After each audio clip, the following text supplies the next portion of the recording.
I really look at journalism as a tool. I don't believe in the term objectivity. I think what we can be is fair. I think what we can be is people who are very diligent in finding the truth.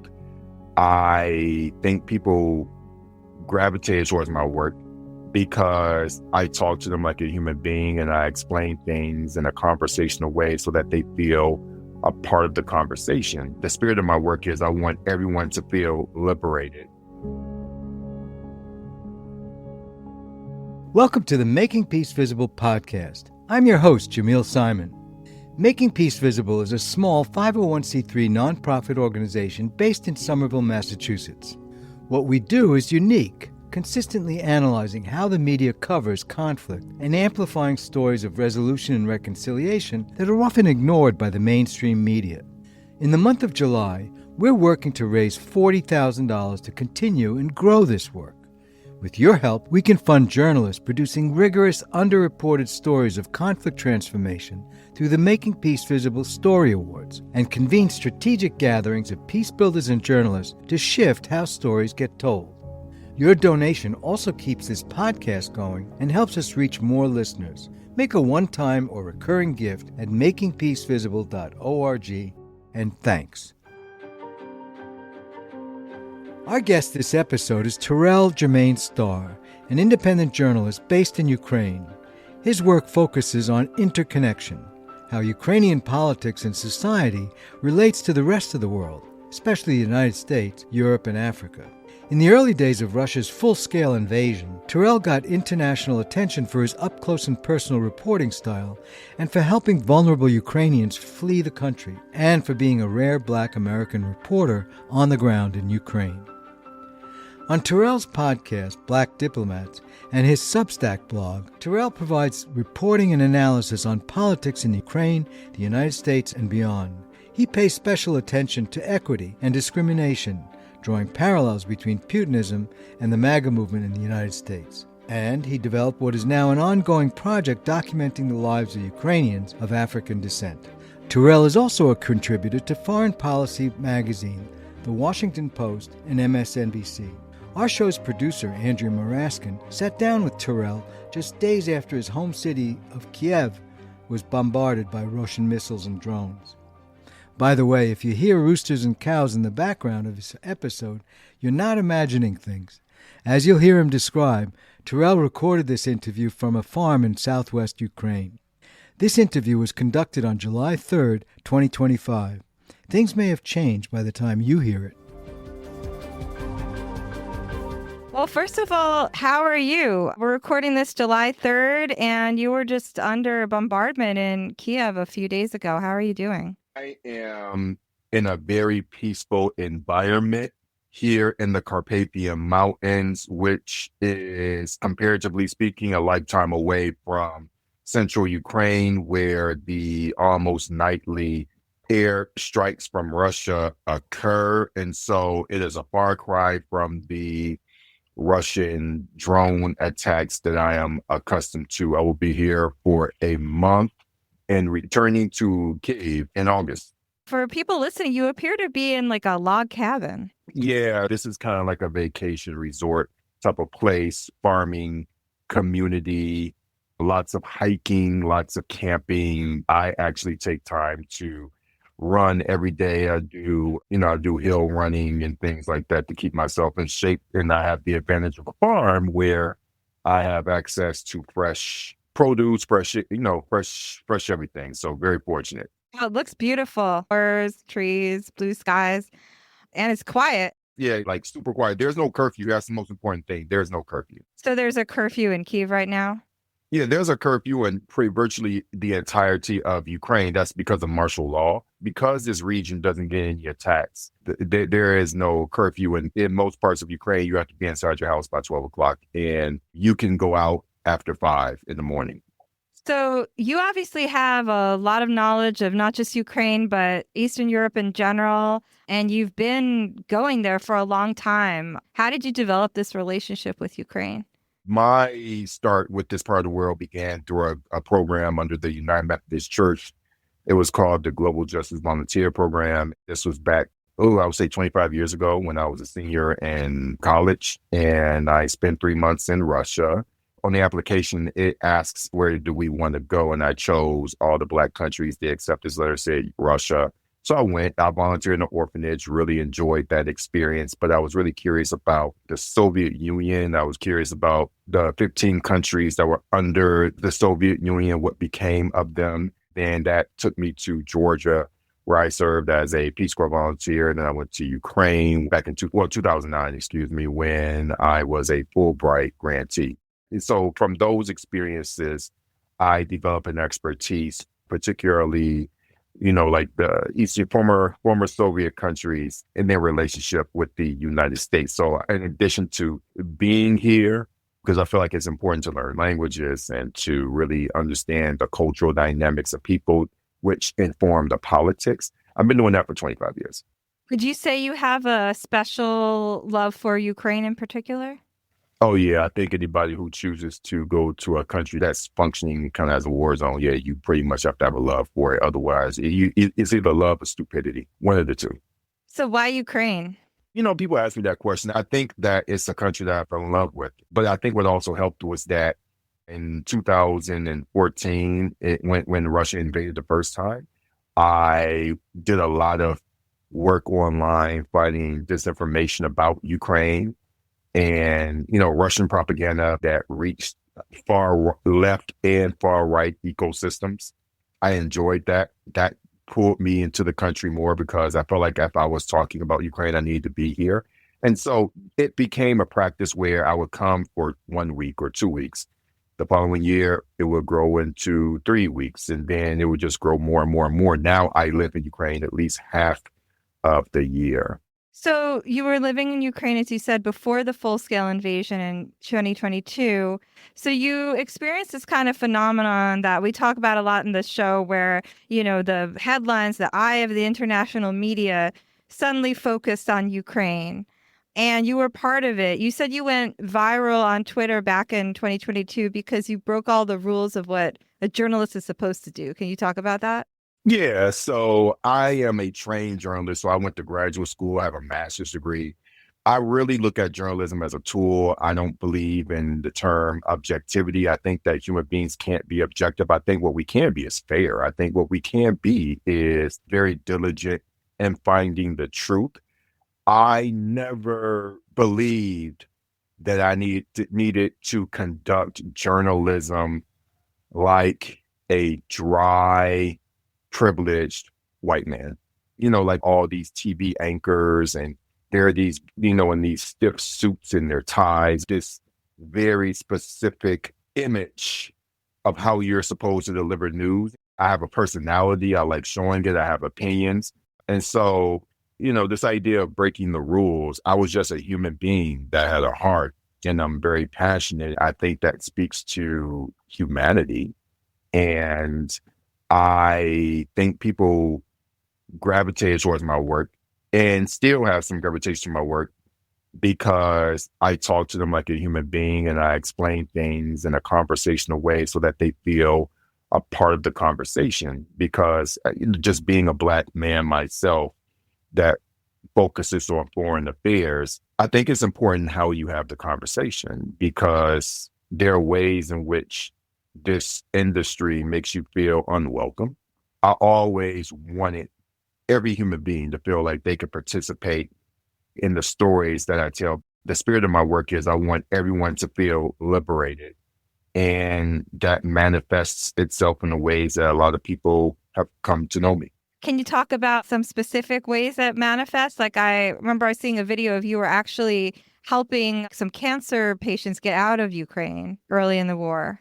So there's one person who had a cancer diagnosis, a friend of mine, and it took us about 4 days to get from Kyiv to the Polish border because of all of the roadblocks that were established during the war. A trip now that probably takes it's about 6 or 7 hours on a speed train.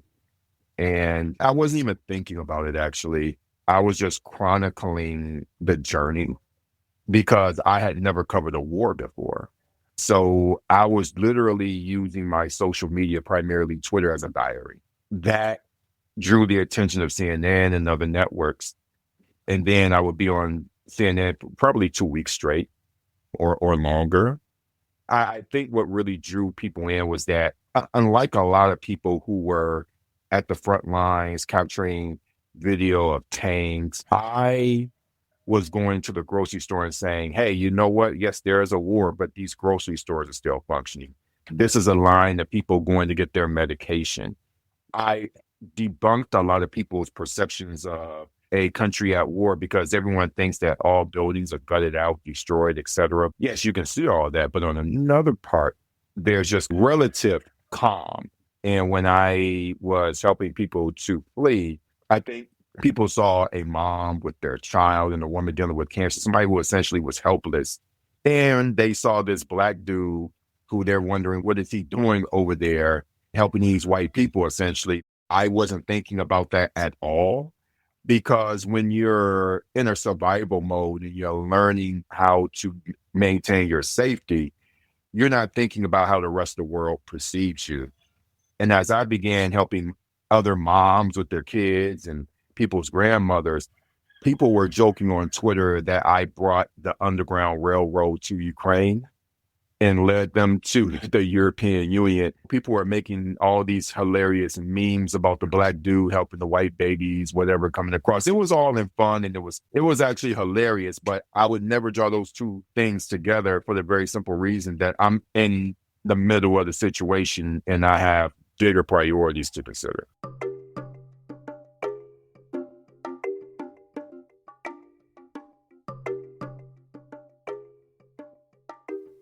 I want to talk about the perception of Ukraine now in the U.S. media and then international media. So now Ukraine is in the news, air quotes, from time to time when there's a major strike. It kind of feels like the news media doesn't know what to do with the war. There's a sense that I get from the news in the U.S. and just talking to people that the war is stuck, that, Ukraine, we're still giving them weapons, it still remains independent, but that there's certain territories that it's just not going to win back from Russia. So it's sort of this indefinite war. It is hard to keep up, though, I have to admit. So what do you think about that perception? And could you clarify a bit? Like, what's the real state of things? It's one of those situations where media really look to the government or government policy to guide their coverage. So the reason why it's so challenging to keep up with what's going on here is because A, it's not properly explained to people. Also, a country's vision for a particular situation like Ukraine is important. Biden said we're going to be with Ukraine for as long as it takes. What in the world does that mean? And I think a lot of Americans did not understand what America's role for Ukraine would be, or understand how they participate. And that's a very simple reason. When Russia invaded, everyone in Europe and Washington believed that in 3 days, the capital would fall, and they were more than ready to accept it. That's the reality. The Biden administration were going to accept a capitulated Ukraine. They would have dealt with whatever government was here, because quite frankly, no one was prepared to deal with a Ukraine that was so far ahead militarily. This was a country for more than 10 years, 15 years, that was largely forgotten by Washington and the U.S. in regards to its progress into the European Union, certainly not NATO. And so now we see that Ukraine is a European Union candidate country. They're knocking at the door of NATO. This was a conversation that people were expecting to have maybe 20 or 30 years from now. And so what Ukraine did was they put their feet on the gas and said, hey, we're here right now.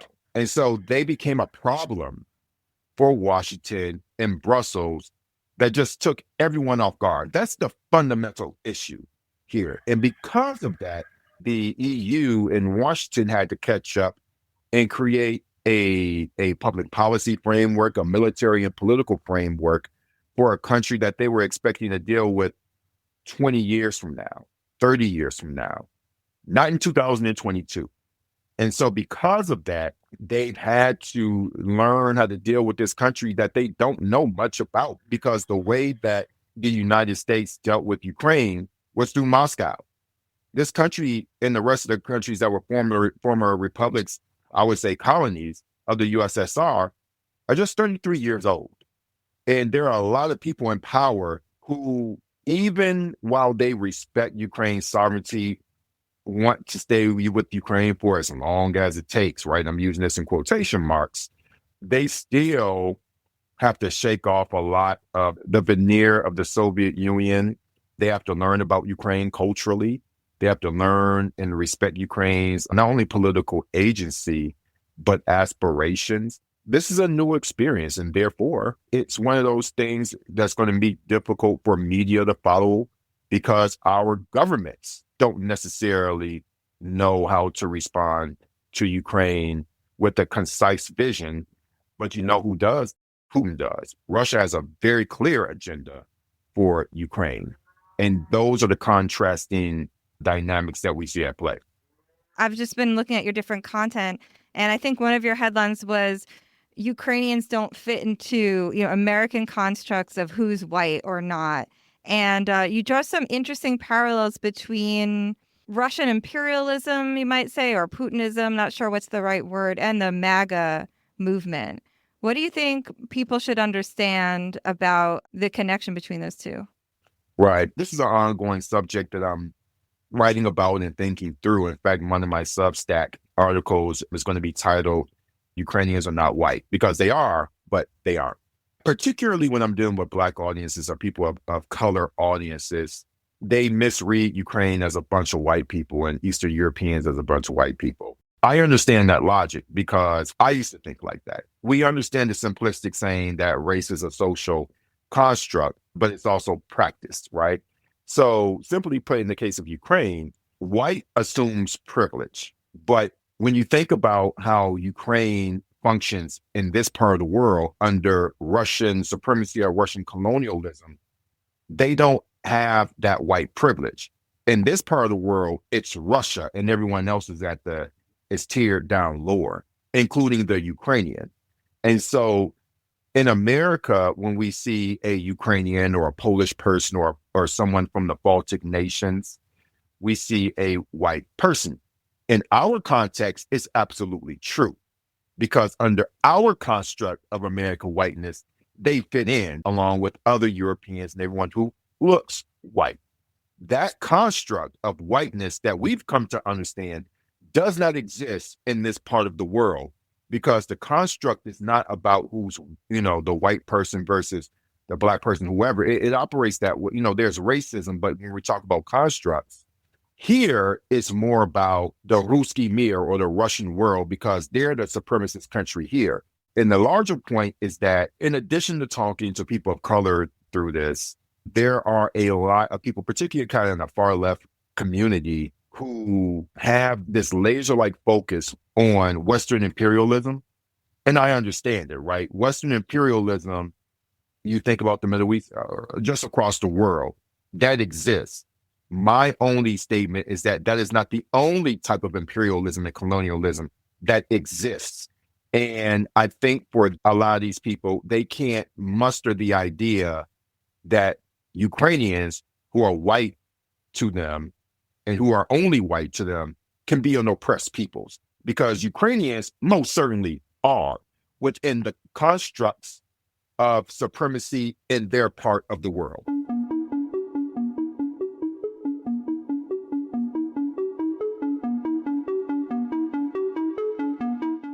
So, our podcast is called Making Peace Visible. We have peace builders on, and the whole field of peace building kind of got going in the 90s. And a big part of that was the fall of the Soviet Union. And this idea that there's all these new countries that are newly free, and this collapse of the ideological struggle between communism and capitalism. But then the more I've been learning about Ukraine, I think we were really missing something about Russia, even though it's not communist anymore. Like from Putin's perspective, do you think that he thinks, obviously Ukraine, but all these former Soviet countries, that they really should be part of this Russian empire still, and that it was this sense of this belongs to us and, we're going to get it back eventually?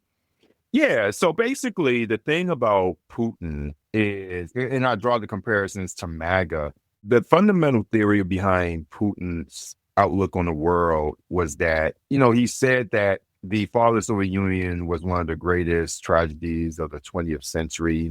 He has said that. But he recalls a time when Russia was great and powerful and prosperous. That was taken away from him and the Russian people.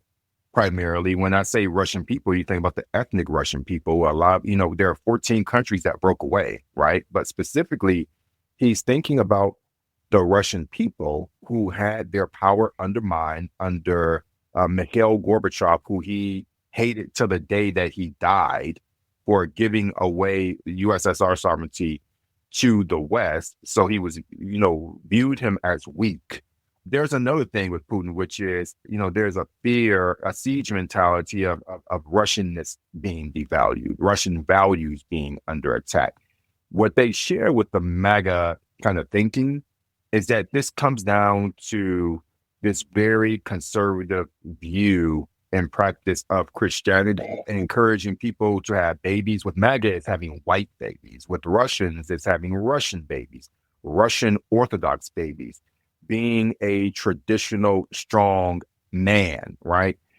Recently, Putin has even adopted the language of being anti-woke. And so part of this colonial conquest, which I think that he and Trump share in common, is that the future is very dark for them. The future doesn't have a place for them. But you know what has a place for them? The past. The past was when they were great and other minorities, for example, when women were subjugated. And so when they were at the top of the totem pole, things were fine. Even though this new future in this present that we're existing in does not subjugate them to anything, what it does is there is a friction in this battle of fighting for equality. Equality scares these people. Democracy scares these people. That's the reason why we see Trump doing what he's doing with ICE, the ways in which he's just completely ignoring the courts. Trump wants to be like Putin, but he can't because we have struggling judicial systems that are fighting back against it, albeit struggling, but we have them. In Russia, they're all under the control of the Kremlin. And so you see people who really are fighting against the future because the farther we go into the future, that means that we are leaving the past behind. And that's where these people exist. Yeah, when you say it that way, it sounds really familiar. I want to touch on some of the underreported narratives that you highlight in your work. And one of those is you have a project on people of African descent in Ukraine. Yeah, so it's an ongoing project that we're raising money for at the moment. We are highlighting the lives of African peoples who live here, and whether they be Afro-Ukrainians or Africans who are been long-term residents in the country, talking about their experiences in the war. So one of the stories that's in post-production includes a bodybuilder who's from the Luhansk region. Her mother is currently living in occupation. One of her brothers was killed fighting Russia as a military man, and one was injured fighting the Russian military.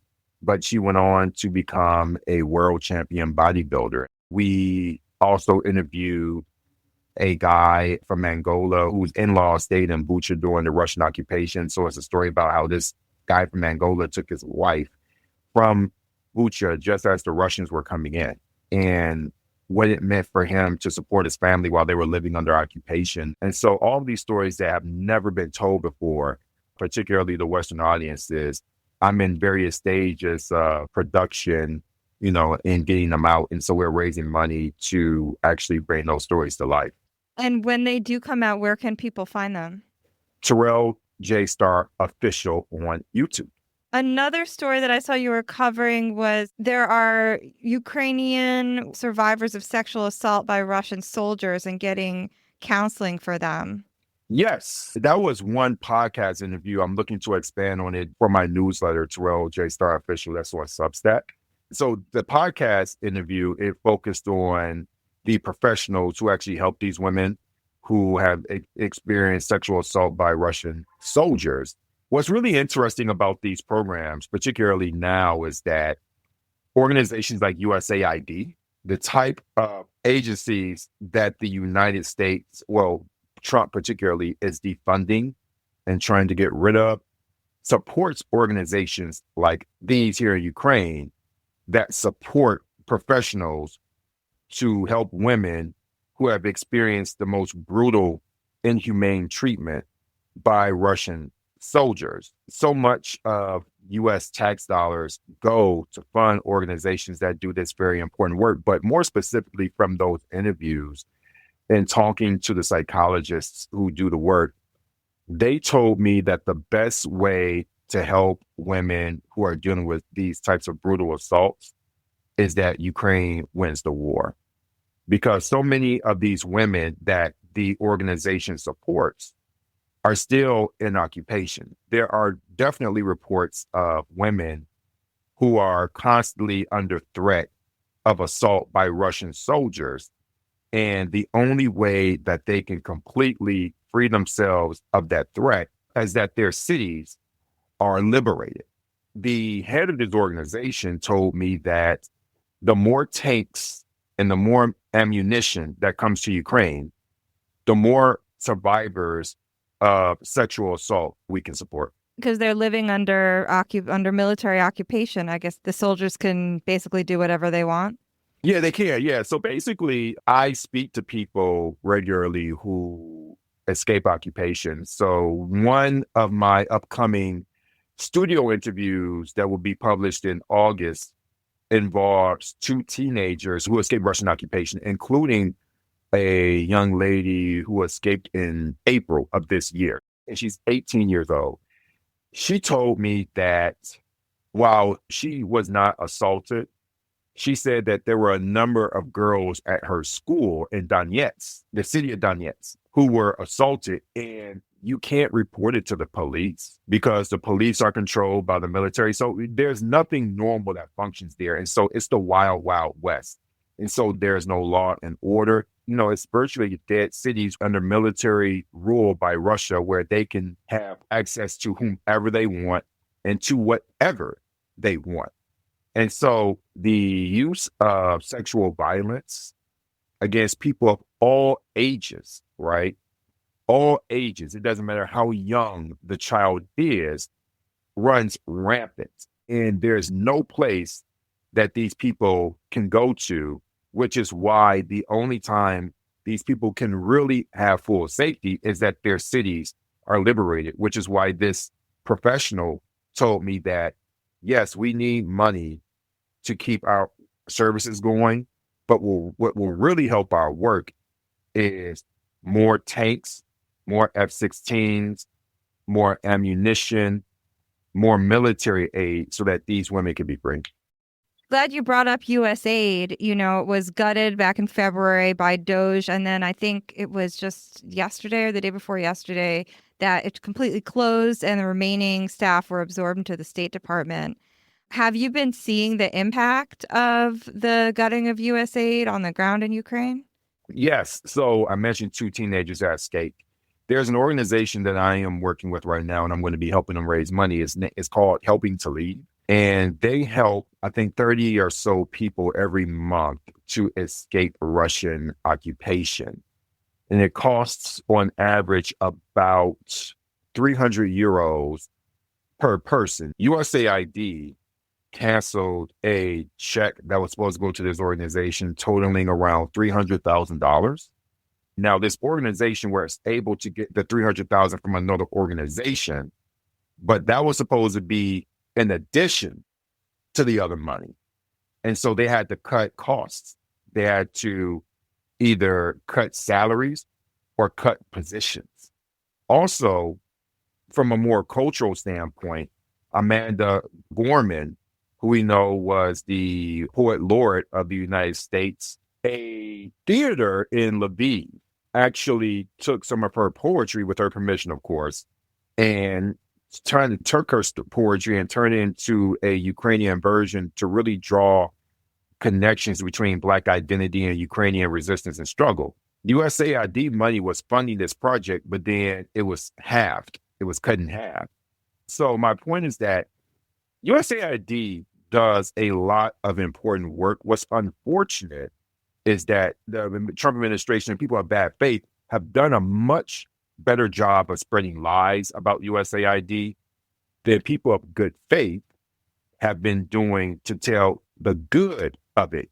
And when the American people don't know what the government is doing, the first thing that they're going to do is assume that it's wasteful. And so here's the point to really drive home. In many ways, I can understand why people could be deceived into this disinformation, because I have to think about myself. So I was born and raised in Detroit, Michigan, the largest Black city in the United States of America, right? And my other part of my family is from the Bronx, New York, right? So I have this very urban, very Black, very working class, big city family biography. I can appreciate how most people who were not fortunate enough to have the access and the opportunities that I have could turn on Fox News or go on social media and see these titles that really tap into our worst feelings that we have about each other, LGBTQ people, immigrants, right? Tapping into our conservatism, whatever it may be, and then thinking that these agencies like USAID are a waste, right? But what I've learned over the years is that as an American citizen, my country, since we're the most powerful economically and politically military country in the world, we have a responsibility to everyone else. And it's a moral one.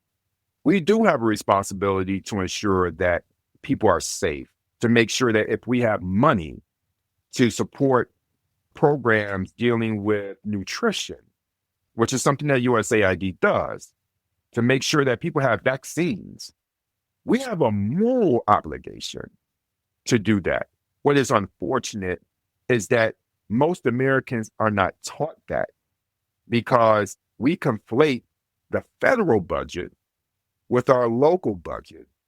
And people feel like anything that's going to these people must be taking something away from me. And that goes into the whole conversation about immigration.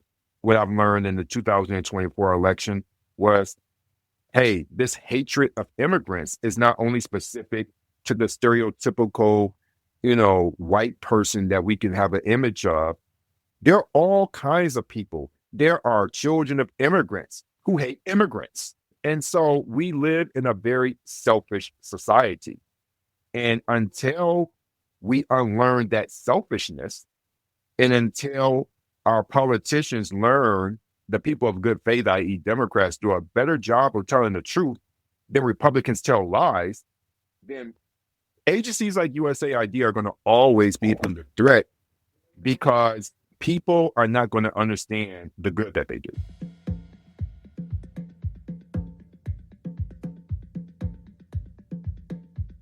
That was independent journalist Terrell Jermaine Starr speaking with our show's producer, Andrea Maraskin. You can find Terrell on Substack and YouTube at Terrell J. Starr Official. That's Starr spelled with 2 R's. Making Peace Visible is produced by Andrea Maraskin. The associate producer is Faith McClure, and I'm Jamil Simon. Please help us raise $40,000 this July. Just go to makingpeacevisible.org/donate. And if a donation isn't an option, you can still support the show. Leave a rating or a review on Apple Podcasts, or a rating and a comment on Spotify. It really helps other people find the show. And we love reading them. Thanks so much for listening, and talk soon.